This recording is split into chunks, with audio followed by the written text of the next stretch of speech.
नमस्कार। लोकसभा के नए आंकड़ों के साथ स्वागत है, क्योंकि नया सर्वे सामने आ चुका है। 2024 में विपक्ष की तरफ से पीएम उम्मीदवार कौन हो सकता है, इसको लेकर सर्वे सामने आ रहा है। क्योंकि जिस कार से राहुल गांधी भारत जोड़ो यात्रा निकाल रहे हैं, इसके अलावा अरविंद केजरीवाल अब दिल्ली, पंजाब होते हुए गुजरात और इसके बाद 2024 की तैयारी में है।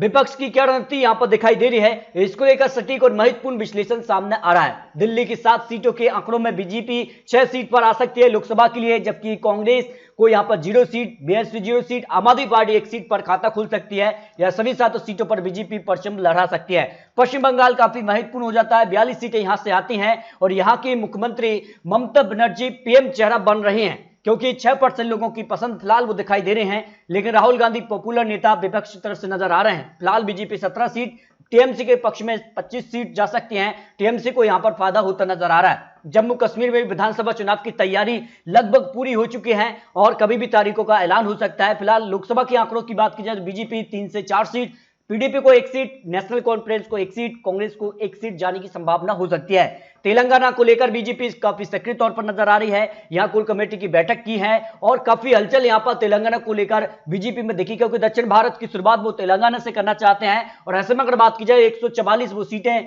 जहां बीजेपी काफी यहां पर पीछे नजर आती है, तो तेलंगाना को लेकर वो काफी सक्रिय तौर पर है। 17 सीटें में से बीजेपी करीब 5 से ज्यादा सीटें हासिल कर सकती है। टेरस को करीब 0 से 6 सीट, एआईएम पार्टी को भी 0 से 3 सीट, कांग्रेस को भी 0 से 3 सीट जा सकते हैं। इस तरह से अगर बात की जाए तो काफी यहां पर उलटफेर होता नजर आ रहा है। जबकि उत्तराखंड की 5 सीटों में बात की जाए, सभी 5 सीटों पर भारतीय जनता पार्टी का कब्जा हो सकता है। हरियाणा की 10 सीटें काफी महत्वपूर्ण हो जाती है, क्योंकि यहां पर जिस प्रकार से किसान आंदोलन देखने को मिला था और भारतीय जनता पार्टी को विधानसभा चुनाव में कुछ सीटों का नुकसान हुआ था, दुष्यंत चौटाला के साथ वो सरकार में है, लेकिन काफी कुछ हलचल यहां पर हुई है। इस दम पर बीजेपी करीब 6 सीट, जबकि कांग्रेस यहां पर 4 लोकसभा सीटों पर जीत हासिल कर सकती है। केरल की 20 लोकसभा की बात की जाए तो बीजेपी 0 से 1 सीट आ सकती है, कांग्रेस को 10 सीटें जा सकती हैं। एलडीएफ की खाते में 9 सीट, क्योंकि भारत जोड़ो यात्रा यहां से शुरू की है राहुल गांधी ने, तो काफी उनको फायदा होता नजर आ रहा है। किन किन राज्यों में यह यात्रा निकालेंगे, उसके बाद उन राज्यों की जनता क्या राहुल गांधी के साथ देगी, यह काफी महत्वपूर्ण हो जाता है। मेघालय की 2 लोकसभा सीट की बात की जाए, दोनों सीटों पर भारतीय जनता पार्टी कब्जा जमा सकती है।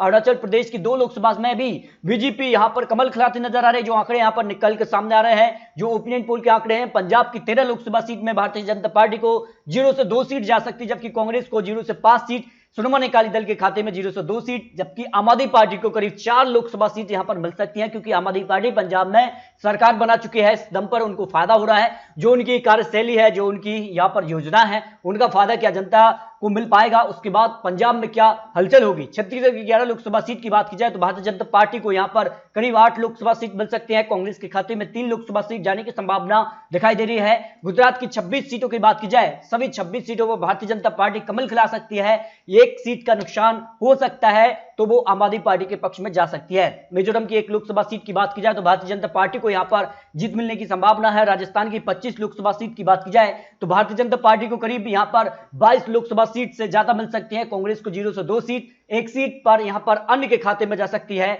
या फिर आरएलपी के पक्ष में यानी जाने की संभावना लगाई जा रही है। महाराष्ट्र की 48 लोकसभा सीट भी काफी महत्वपूर्ण है। यहां पर काफी उलटफेर हो चुका है। पहले शिवसेना बीजेपी गठबंधन चुनाव था, लेकिन यहां पर विधानसभा चुनाव में यह गठबंधन टूट गया। शिवसेना अलग हो गई और शिवसेना एनसीपी कांग्रेस के साथ सरकार चलाई करीब, और इसके बाद फिर बड़ा उलटफेर हुआ और महाराष्ट्र में शिंदे गुट प्लस बीजेपी सरकार में है। महाराष्ट्र में क्या कुछ आंकड़ा बन सकता है, तो महाराष्ट्र में भारतीय जनता पार्टी का जो वोट शेयर है वो लगभग समान है, उनको नुकसान नहीं हो रहा है। नुकसान यहां पर दिखाई दे रहा है किसको, कांग्रेस को यहां पर नुकसान हो सकता है। शिवसेना को सबसे बड़ा नुकसान है। शिवसेना 4 सीट, एनसीपी के पक्ष में 8 सीट, कांग्रेस को 5 सीट, जबकि बीजेपी यहां पर 31 लोकसभा सीट पर जीत हासिल कर सकती है। हिमाचल प्रदेश की 4 लोकसभा सीट की बात की जाए तो भारतीय जनता पार्टी यहां पर 3 लोकसभा सीट पर जीत हासिल कर सकती है, जबकि कांग्रेस को यहां पर 1 लोकसभा सीट पर जीत मिलने की संभावना हो सकती है। लक्षद्वीप की 1 सीट पर जो है कांग्रेस का कब्जा हो सकता है। सिक्किम की 1 लोकसभा सीट पर भारतीय जनता पार्टी की जीत मिल सकती है। गोवा की दोनों सीटों पर भारतीय जनता पार्टी को जीत मिले, क्योंकि गोवा में भारतीय जनता पार्टी की यहां पर सरकार, उसका फायदा सीधे तौर पर अब लोकसभा में ही मिल सकता है। त्रिपुरा की 2 लोकसभा सीटों पर भी भारतीय जनता पार्टी पूर्ण रूप से कमल खिला सकती है। इसके अलावा असम में बात की जाए तो 14 लोकसभा सीट यहां से आती हैं और भारतीय जनता पार्टी को जबरदस्त फायदा हो रहा है। करीब 12 सीटों पर भारतीय जनता पार्टी यहां पर कमल खिला सकती है। कांग्रेस को यहां पर 0 से 1 सीट, एक सीट यहां पर एआईयूडीएफ के पक्ष में जाने की संभावना हो सकती है।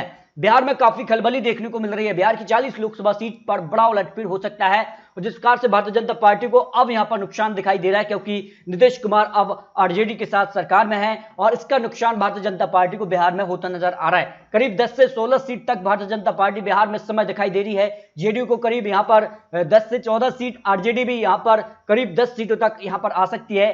कांग्रेस को भी एक सीट मिल सकती है क्योंकि कांग्रेस अब यहां पर गठबंधन सरकार में आ चुकी है। 7 पार्टियों का महागठबंधन बिहार में तैयार है, लेकिन बीजेपी क्या इस महागठबंधन को चुनौती दे पाएगी और भारतीय जनता पार्टी यहां पर जो उनका पहले आंकड़ा था उसको प्राप्त करेगी, यह काफी महत्वपूर्ण हो जाता है। उड़ीसा की 21 लोकसभा सीट में से Bharatiya Janata party 8 seat, BJD को यहां पर 10 सीट और यहां पर कांग्रेस को 3 सीटें जाने की संभावना यहां पर दिखाई दे रही है। इसके अलावा अगर बात की जाए अंडमान निकोबार की एक सीट पर भारतीय जनता पार्टी पूर्ण रूप से कमल खिला रही है। मणिपुर की 2 लोकसभा सीट की बात की जाए तो यहां पर कांग्रेस बीजेपी में आमने सामने की टक्कर हो सकती है, एक सीट पर बंटवारा हो सकता है। आंध्र प्रदेश की 25 लोकसभा सीट पर भारतीय जनता पार्टी 8, वायएसआर को यहां पर 10 लोकसभा सीट, टीडीपी को यहां पर 3 सीटें, जबकि कांग्रेस को यहां पर 4 लोकसभा सीट पर जीत मिलने की संभावना दिखाई दे रही है। तमिलनाडु काफी महत्वपूर्ण हो जाता है और यहां पर 39 लोकसभा सीटें में भारतीय जनता पार्टी 0 से 3 सीट आ सकती हैं। डीएमके के पक्ष में 15 और यहां पर एआईडीएमके के पक्ष में 15 सीट, कांग्रेस को 4 सीट, अन्य की बात की जाए 2 सीट यहां पर अन्य के पक्ष में जा सकती हैं। तो इस तरह से अगर बात की जाए तो काफी राज्यों की आपको यहां पर आंकड़े दिखाए हैं। फिलहाल सबसे महत्वपूर्ण माना जाता है उत्तर प्रदेश। यहां दोस्तों उत्तर प्रदेश, बिहार, मध्य प्रदेश वो राज्य हैं जहां यहां पर जिसका पलड़ा भारी होता है, माना जाता है कि कहीं ना कहीं सरकार बनने के चांस उसके ज्यादा हो जाते हैं। तो फिलहाल उत्तर प्रदेश की 80 लोकसभा सीट में से भारतीय जनता पार्टी को सबसे ज्यादा 70 लोकसभा सीट पर करीब जीत मिल सकती है। समाजवादी पार्टी को करीब 0 से 7 सीट है। बीएसपी की बात की जाए तो 0 से 2 सीट, कांग्रेस को 0 से 1 सीट मिलने की संभावना दिखाई दे रही है। यानी उत्तर प्रदेश में जिस प्रकार से विधानसभा चुनाव में भी बंपर जीत भारतीय जनता पार्टी को मिली थी, उस तरह से लोकसभा में भी भारतीय जनता पार्टी यहां पर पूर्ण कमल खिला सकती है। चंडीगढ़ की 1 लोकसभा सीट पर भी भारतीय जनता पार्टी की जीत मिल सकती है।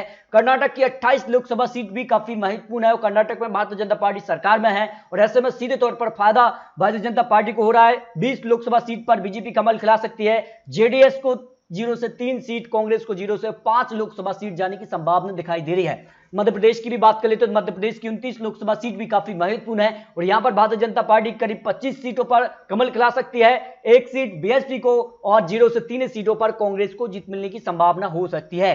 झारखंड की 14 लोकसभा सीट की बात की जाए तो यहां पर कांग्रेस को करीब यहां पर 2 सीट, जबकि यहां पर जेएमएम को 3 सीट और यहां पर बीजेपी को जबरदस्त फायदा 9 लोकसभा सीट पर जीत हासिल कर सकती है, क्योंकि झारखंड में भारतीय जनता पार्टी सरकार से यहां पर बिछड़ गई, उनसे सरकार यहां पर जेएमएम कांग्रेस ने छीन ली, जिसका से विधानसभा चुनाव के रिजल्ट रहे थे। लेकिन क्या कुछ आंकड़ा बन सकता है?